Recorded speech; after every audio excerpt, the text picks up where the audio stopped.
नमस्कार, आप देख रहे हैं जनादेश और मैं हूं खुशबू सिंह। खबर शुरू करने से पहले एक नजर आज की हेडलाइंस पर। एकता की मिसाल रैया गांव का राम जी मंदिर हिंदू मुसलमानों ने मिलकर बनवाया। विद्युत सहायक परीक्षा में नकल कराने वाले आरोपी को क्राइम ब्रांच ने गिरफ्तार किया। जाति प्रमाण पत्र के सैंपल के लिए लगी कतार। स्कूल कॉलेज में दाखिल शुरू होते ही सैंपल कार्यालय में सुबह से ही कतार लगी। अमरेली के वराछा में हर 4 दिन में एक नाबालिग लापता। डायमंड सिटी की तीसरी आंख होगी तेज। सीसीटीवी कैमरों का नेटवर्क होगा व्यापक। ब्रेन हेड 24 साल की लड़की ने दोनों हाथ, किडनी समेत अंग मुंबई और अहमदाबाद के 6 लोगों को नई जिंदगी दी। अहमदाबाद में रथ यात्रा से पहले पुलिस ने 21 लोगों को हिरासत में लिया। बृजभूषण शरण सिंह का बयान, चार्जशीट फाइल होने दीजिए, मुझे अब कुछ नहीं बोलना। ये थी आज की बड़ी और अहम खबरें। अब समाचार विस्तार से। राजकोट के पास रैया गांव का राम जी मंदिर एकता का प्रतीक बन गया है। 1947 में बने इस राम जी मंदिर का आजादी के 76 साल बाद जीर्णोद्धार किया गया। इस मंदिर के जीर्णोद्धार में मुस्लिम भाईचारे ने भी श्रम और आर्थिक दान में हिंदुओं का सहयोग किए। आजादी के बाद पहली बार नवनिर्मित मंदिर के नव निर्माण में धांगध्रुव पत्थर का इस्तेमाल किया गया। एकता का प्रतीक बना रैया गांव का राम जी मंदिर के नव निर्माणों में प्रयुक्त पत्थर धांगध्रा है, जबकि मूर्ति के लिए ग्रीस के पत्थर का भी इस्तेमाल किया गया है। शास्त्री भरत भाई राजगुरु ने कहा कि इस मंदिर की विशेषता के बारे में समिति सदस्य योगेश भाई साकरिया ने बताया कि यह राम मंदिर 500 वर्ग मीटर में फैला हुआ है, जिसमें 500 वर्ग मीटर में यज्ञशाला बनाई गई है। प्राण प्रतिष्ठा महोत्सव कल से शुरू होगा। रविवार को शोभा यात्रा साधु संतों की विशेष उपस्थिति में होगा। विद्युत सहायक परीक्षा में नकल करने विद्यार्थियों को परीक्षा पास करने की अनुमति देने के मामले में क्राइम ब्रांच ने एक और आरोपी को गिरफ्तार किया। गुजरात की विभिन्न बिजली कंपनियों में विद्युत सहायक के पदों पर भर्ती हो रही है। परीक्षा में कंप्यूटर लैब के प्रभारी व उनके जालसाज अभिकर्ता ने परीक्षा में कदाचार करने वाले अभ्यर्थियों की मिली भगत से आर्थिक लाभ प्राप्त कर ऑनलाइन परीक्षा पास कर ली। उम्मीदवारों पर क्राइम ब्रांच ने धोखाधड़ी का मामला दर्ज किया है। इससे पहले सूरत के क्राइम ब्रांच ने इस घोटाले में 12 आरोपियों को जेल भेजा था। घोटाले के एक और आरोपी नारायण भाई भोज भाई मारून को जूनागढ़ से सूरत क्राइम ब्रांच लाया गया। स्कूल कॉलेज में दाखिले शुरू होते ही सैंपल कार्यालय में सुबह से ही कतार लगी है। कक्षा 10 और 12 की बोर्ड परीक्षा के परिणाम घोषित होने के बाद अब स्कूलों और कॉलेजों में प्रवेश प्रक्रिया शुरू हो गई है। जैसे ही फॉर्म भरने की अंतिम तिथि नजदीक आ रही है, वैसे ही माता पिता जाति प्रमाण पत्र के नमूने जमा करने के लिए दौड़ रहे हैं। अभिभावक सुबह से ही नानपुरा स्थित समाज कल्याण कार्यालय में लाइन में लगे हैं। मिसाल के तौर पर 4 घंटे गर्मी में खड़े रहे भारी माता पिता की थी। कई माता पिता को अपनी नौकरी छोड़कर लाइन में खड़ा होना पड़ रहा है। इससे पहले स्कूल की जाति पैटर्न आवंटित करने की सख्ती दी गई थी। हालांकि स्कूल ने इन काम को करने से उदासीनता दिखाई। वर्तमान में जाति के उदाहरण के लिए कार्यालय में भारी भीड़ है। सुबह से ही माता पिता कतार में लगे हैं। डिजिटल गुजरात पोर्टल सक्रिय किया जाना चाहिए। हालांकि पोर्टल का उपयोग क्यों नहीं किया जा रहा है? यदि पोर्टल सक्रिय हो तो अपने दस्तावेज अपलोड कर सकते हैं और सरकार द्वारा टोकन जारी करने की तिथि पर जाकर उदाहरण ले सकते हैं। सूरत शहर में पिछले 3 सालों में भागे नाबालिगों की संख्या में लगातार इजाफा हुआ है। पुलिस रिकॉर्ड के मुताबिक सूरत में 2021 में 192 नाबालिग, वहीं 2022 में 226, 2023 में अब तक 66 लड़कियां लापता हो चुकी है। पिछले 2.5 साल में पुलिस ने जो आंकड़े दर्ज किए हैं वो चौंकाने वाले हैं। कतारगाम, डिंडोली, उधना, लिंबायत में भी अनुपात है। पुलिस अपराधों को सुलझाने की तुलना में जांच से अधिक समय व्यतीत करती है।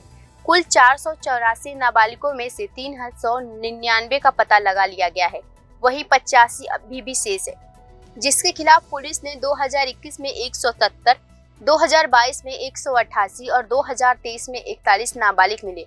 शहर के कतारगाम, अमरोली, वराछा, सरथाना, डिंडोली, उधना और लिंबायत में नाबालिगों के भागने की दर अधिक है। औसतन हर 4 से 5 दिन में यहाँ किसी नाबालिग के अपहरण की शिकायत दर्ज होती है। नाबालिगों के बहकावे में आकर किसी के प्यार में पड़ने के मामले बढ़ रहे हैं। कभी वे लालच तो कभी ब्लैकमेलिंग का शिकार हो जाती हैं और कम उम्र में ही घर में बिना ही जाने भाग जाती हैं। पुलिस का कहना है कि भले ही वे केवल 13 या 15 साल के हों, नाबालिग अपना घर छोड़कर दूसरी युवाओं की शरण में जाते हैं, लेकिन जब तक उन्हें एहसास होता है तब तक बहुत देर हो चुकी होती है। थाने में दर्ज आंकड़ों के अनुसार विगत 2.5 वर्ष की अवधि 2021 से 2023 में कुल 3,855 महिलाएं लापता हो चुकी हैं, जिनके विरुद्ध में पुलिस ने 3,303 का पता लगा लिया है। वहीं महिलाएं और शेष 258 महिलाएं अभी भी नहीं मिली। इनमें से कुछ महिलाओं के अपने बच्चे सहित अन्य पुरुषों के साथ भाग जाने के मामले पुलिस के खिताब में दर्ज हैं। अधिकारियों के मुताबिक सूरत की बढ़ती आबादी के खिलाफ जिद्दी और अपराधी गिरोहों में इजाफा हुआ है। पुलिस को दर्ज अपराधों को सुलझाने के बजाय पुलिस आधे से ज्यादा खर्च कर रही है। नाबालिगों के लापता की दर समाज के लिए चिंता का विषय है। सोशल मीडिया का अत्यधिक उपयोग और नाबालिग जिस स्थिति पे रहते हैं या ट्यूशन या अन्य गतिविधियों के लिए जाते हैं, वहाँ का वातावरण इन लड़कियों के लापता होने में बड़ी भूमिका निभाता है। सूरत शहर की आबादी 80 लाख से ज्यादा है और रोजगार को लेकर गाँवों का काफी आना जाना लगा रहता है।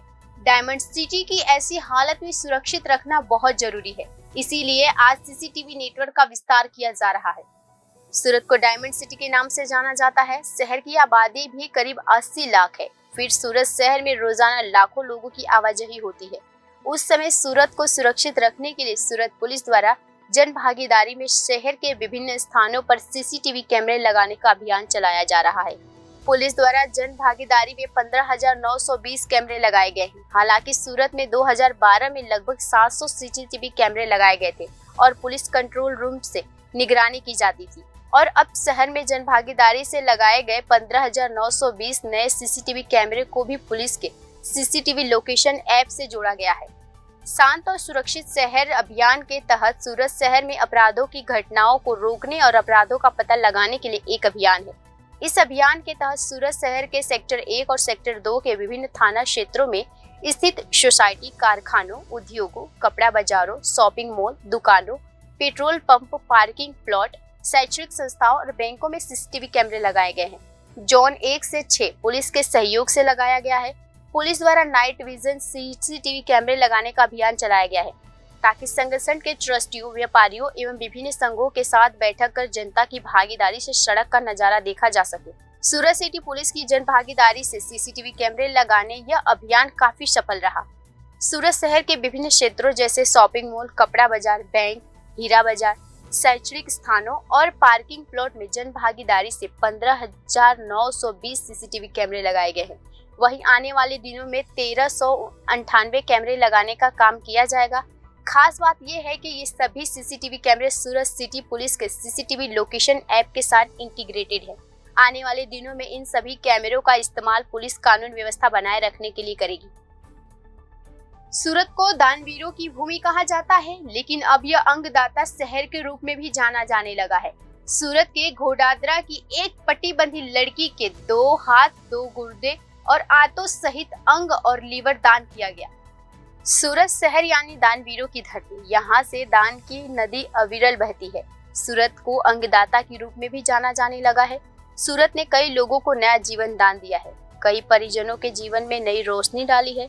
वहीं 24 वर्षीय प्रीति शुक्ला को 3 जून को इलाज के लिए सूरत सिविल में अस्पताल में भर्ती कराया गया था, लेकिन इलाज के बावजूद उनकी हालात में कोई सुधार नहीं हुआ। डॉक्टरों ने उन्हें ब्रेन डेड घोषित कर दिया। ब्रेन डेड विवाहित लड़की के ससुर और भाई ने अंगदान के लिए डॉक्टरों के सामने अपनी सहमति दी और मेडिकल स्टाफ को उनके जज्बे के लिए सलाम किया, क्योंकि इस एक परिवार से 6 अन्य परिवारों की जिंदगी में रोशनी मिली। अहमदाबाद में रथ यात्रा से पहले पुलिस को अलर्ट कर दिया गया है। नगर पुलिस ने चंदोला झील के आसपास के इलाकों में कैंपिंग की है। पुलिस ने 10 अलग अलग टीमें बनाकर कैंपिंग की, जिसमें से 150 से अधिक पुलिस अधिकारी कर्मचारी सर्च ऑपरेशन में शामिल हुए हैं। इन दिशा में अपराधियों के गोमतीपुर, रखियाल, बापूनगर स्थित आवास पर चेकिंग की गई है, जिसमें से एसीपी, पीआईपी समेत 90 पुलिस कर्मियों की 15 टीमों ने जांच की, जिसमें कुल 77 अड़ियल तत्वों की जांच की गई है और 21 लोगों को हिरासत में लिया गया है। अहमदाबाद में रथ यात्रा 2023 से पहले पुलिस अलर्ट हो गई है। नगर पुलिस ने इन सब के चंदोला झील के आसपास के इलाकों में चेकिंग चालू कर दी है। पुलिस ने 10 अलग अलग टीमों को बनाकर कैंपिंग कर रही है, जिसमें 150 से अधिक पुलिस अधिकारी कर्मचारी सर्च ऑपरेशन में शामिल हुए हैं। इस दिशा में अपराधियों के गोमतीपुर, रखियाल, बापू नगर स्थित आवास पर चेकिंग की गई है, जिसमें से एसीपी, पीआई समेत 90 पुलिस कर्मियों की 15 टीम जांच कर रही है, जिसमें कुल 77 अड़ियल तत्वों की जांच की गई है। 21 लोगों को हिरासत में लिया गया है। गौरतलब ये है कि भगवान जगन्नाथ 20 जून को अहमदाबाद में नगरचार्य के लिए प्रस्थान करेंगे। रथ यात्रा से ठीक पहले अहमदाबाद पुलिस अलर्ट मोड में नजर आ रही है। इस बार पहली बार सुरक्षा व्यवस्था बनाए रखने के लिए टेलीग्राम बॉट सिस्टम का इस्तेमाल किया जा रहा है। रथ यात्रा में पहली बार टेलीग्राम ऑपरेटिंग सिस्टम लॉन्च किया जाएगा। इस वजह से हर अधिकारी के पास उसे सौंपे गए काम की रिपोर्ट होगी और रथ यात्रा की रूट पर आने वाले अधिकारियों और पुलिस कर्मियों की जानकारी मिल सकेगी।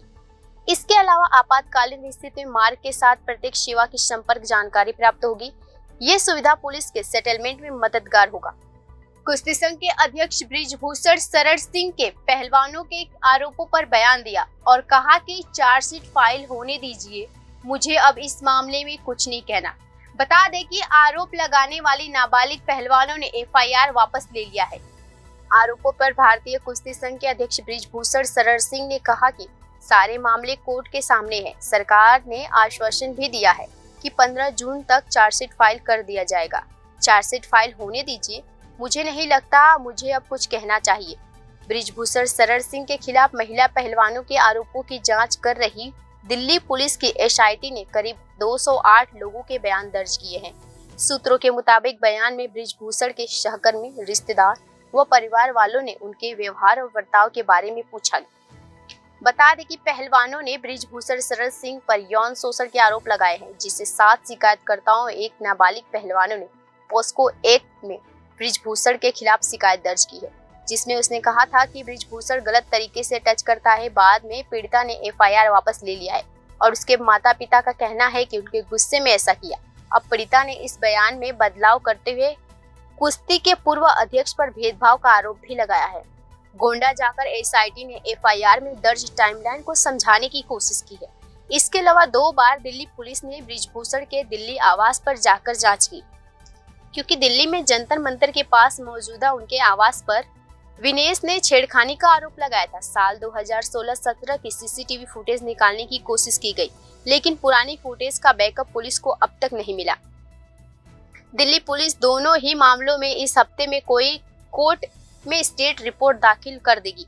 बता दें कि ये रिपोर्ट पहले दाखिल होनी थी, लेकिन कुछ और लोगों के बयान का इंतजार किया जा रहा था, जो इस हफ्ते में पूरे हो जाएंगे।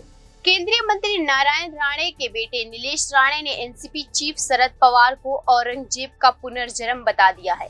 उनके इस बयान के बाद एनसीपी ने मुंबई में जेल भरो आंदोलन ऐलान किया। महाराष्ट्र के बीजेपी नेता नीलेश राणे ने गुरुवार को राष्ट्रवादी कांग्रेस पार्टी यानी एनसीपी चीफ शरद पवार को औरंगजेब का पुनर्जन्म कहा। एनसीपी के इसके विरोध में शुक्रवार को मुंबई में जेल भरो आंदोलन करने का ऐलान किया। बीजेपी नेता व पूर्व सांसद नीलेश राणे ने मराठी भाषा में ट्वीट करते हुए लिखा कि चुनाव करीब आते ही पवार मुस्लिम समाज के लिए चिंताग्रस्त हो जाते हैं। कभी कभी ऐसा लगता है कि वो औरंगजेब का पुनर्जन्म यानी शरद पवार हैं। उड़ीसा रेल हादसे के बाद एक और ट्रेन दुर्घटना होते होते बचा। दुर्ग पुरी एक्सप्रेस एक कोच में धुआं भरने से यात्रियों के बीच हड़कंप। उड़ीसा रेल हादसे को हुए 1 हफ्ता भी नहीं हुआ। इस बीच उड़ीसा के ही नुआपाड़ा जिले में एक बड़ी रेल दुर्घटना होने से बची। नुआपाड़ा जिले के पास गुरुवार को दुर्ग पुरी एक्सप्रेस के एक कोच में आग लगने की घटना सामने आई। इस घटना में यात्रियों के बीच हड़कंप मच गया। रेल अधिकारियों ने घटना की पुष्टि करते हुए कहा कि इस मामले में न किसी भी तरह की जान मान की हानि हुई है। रेलवे की ओर से बयान जारी करते हुए कहा कि ब्रेक के पूरी तरह से न हटने के चलते लगातार रगड़ लगने की वजह से ट्रेन में ब्रेक पैड्स में आग लग गई। आग ब्रेक पैड्स तक ही सीमित थी। इस हादसे में कोई नुकसान नहीं हुआ। रिपोर्ट के अनुसार रेलवे ने अपने बयान में कहा कि ट्रेन गुरुवार की शाम को खैरियर रोड स्टेशन पर पहुंची तो B3 कोच में धुएं की बात सामने आई थी। रेलवे के अधिकारियों ने साफ किया कि समस्या को 1 घंटे में ही ठीक कर लिया गया है और ट्रेन रात में 11 बजे अपने गंतव्य से निकल गई। दुर्ग पुरी एक्सप्रेस के B3 कोच में जैसे ही धुआं भरा, लोग ट्रेन से बाहर निकल गए। इस वजह से ही और यात्रियों के बीच भी हड़कंप मच गया। ये घटना उड़ीसा के बालासोर जिले में हुए हादसे के एक हफ्ते के भीतर ही हुआ। उड़ीसा रेल हादसे में 288 जाने गई थी और 1100 से ज्यादा लोग घायल हुए थे।